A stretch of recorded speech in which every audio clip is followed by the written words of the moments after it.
While President Trump has been receiving criticism for his response to the coronavirus, we're taking a closer look at one of his most trusted administration officials, the White House press secretary.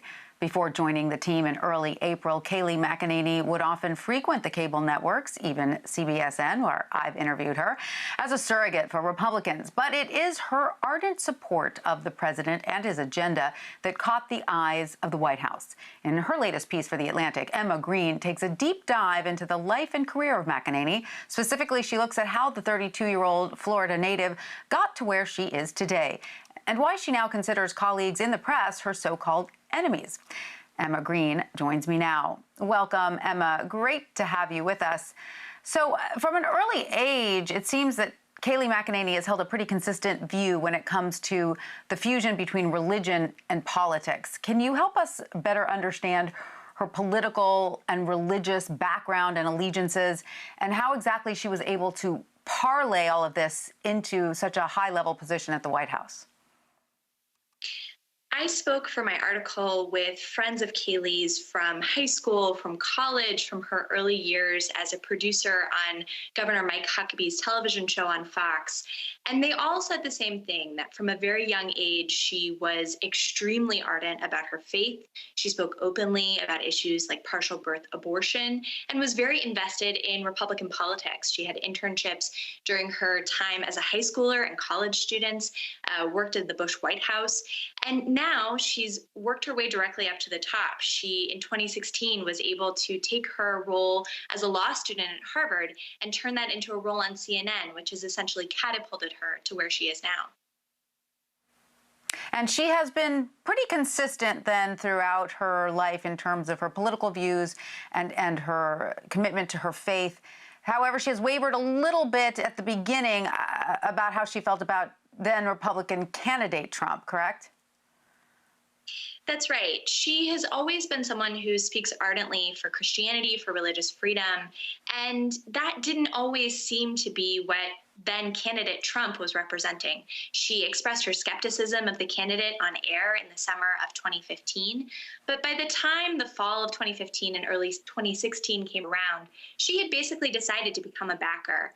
I heard from friends that one of the main reasons why she became supportive of then candidate Trump was that she felt he didn't get a fair shake in the media. And she also thought he was going to be a strong defender for conservative Christians like her who feel like they're under threat and need protection for policies, for example, like the pro-life cause. It's interesting that you talk about this idea that Christians, as she sees it, are sort of targets of the press. Is this one of the reasons you think that she has sort of formed a worldview that is a little bit as if it's us against them, meaning us against the press? I mean, she declined to comment or be interviewed for your article, correct? That's right. She wouldn't speak on the record for the article, and she has a lot of experience working with the press. She has colleagues and friends in green rooms throughout the country, including liberal commentators. But when it comes to her public persona and when she defends this White House, she often frames the press as the enemy of the people and specifically as the enemy of Christians. There was one exchange that she had that really struck my eye with the Reuters reporter Jeff Mason, where she essentially insinuated that the press corps didn't want people in the United States to be able to go to church because they want to see houses of worship empty, when in fact reporters in the press corps were asking whether it was safe for Americans to return to their churches during the COVID-19 outbreak. So she's found that this is an effective strategy. Very interesting exchange. As you point out in your article, he basically said, I'm eager to go back to church too. I attend church as well. I just don't know whether it's safe. Right. Many in the press are themselves religious, and the kind of binary that she sets up between the White House and the press doesn't capture a lot of the reality or the nuance. So she's gone from being someone who herself works in the media to being someone who demonizes the media as a way of trying to defend President Trump and promote his cause. Which is, I guess, one of the reasons she is really such an ideal fit for this administration. How would you say she is filling the role for President Trump from his perspective? And how does she differ from previous press secretaries he's had?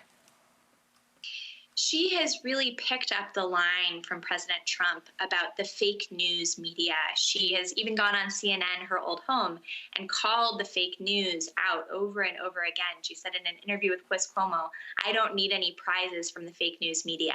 This is a rhetoric that's exactly out of President Trump's playbook, and she does a great job of echoing that. But moreover, she is a kind of representative from the Trump administration to the white evangelical world. This is a world that she grew up in and that she spent a lot of time in, and she knows intimately the kinds of messages that white Christians care about and conservative Christians care about.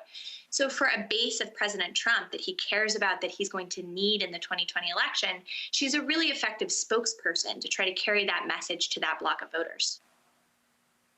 And would you agree that that's a block that he really needs to shore up support? Because there are often times when some of the things that he does and says do seem to stray from sort of Christian orthodoxy, and there have been some defectors from that camp. I think that's right. We've seen examples over President Trump's presidency where he doesn't really seem to speak Christianese, you might say. For example, mistaking the title of a book in the New Testament as 2 Corinthians instead of 2 Corinthians. What Kayleigh McEnany offers to the Trump administration is someone who's really fluent in the language of Christianity, really understands the concerns that affect Christians, and can speak as one of them to them. And this, I think, is a really important asset going into the 2020 election, because the Trump administration cannot afford to lose the support of white Christians. 81% of white evangelicals supported President Trump in 2016, and the administration is counting on these voters to bring him to a second term in the White House. And so would you say that he's been happy with her performance thus far? Because we know it's all about pleasing just one man in the White House when you're press secretary.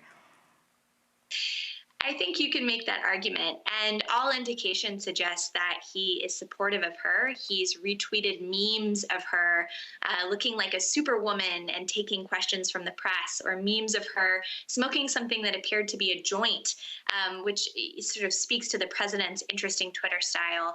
But when it comes down to it, she's a fierce defender of the president from the podium. She's a lawyer. She's able to give a sort of lawyerly defense of everything that he's doing. And ultimately, I think that's what the president is looking for, someone with ultimate loyalty, which she has, who's willing to go up there to the podium and be a really fierce advocate for his policies and his actions to the press. All right. Well, Emma Green, staff writer for The Atlantic, thank you so much for joining us. We really appreciate it. Thank you very much.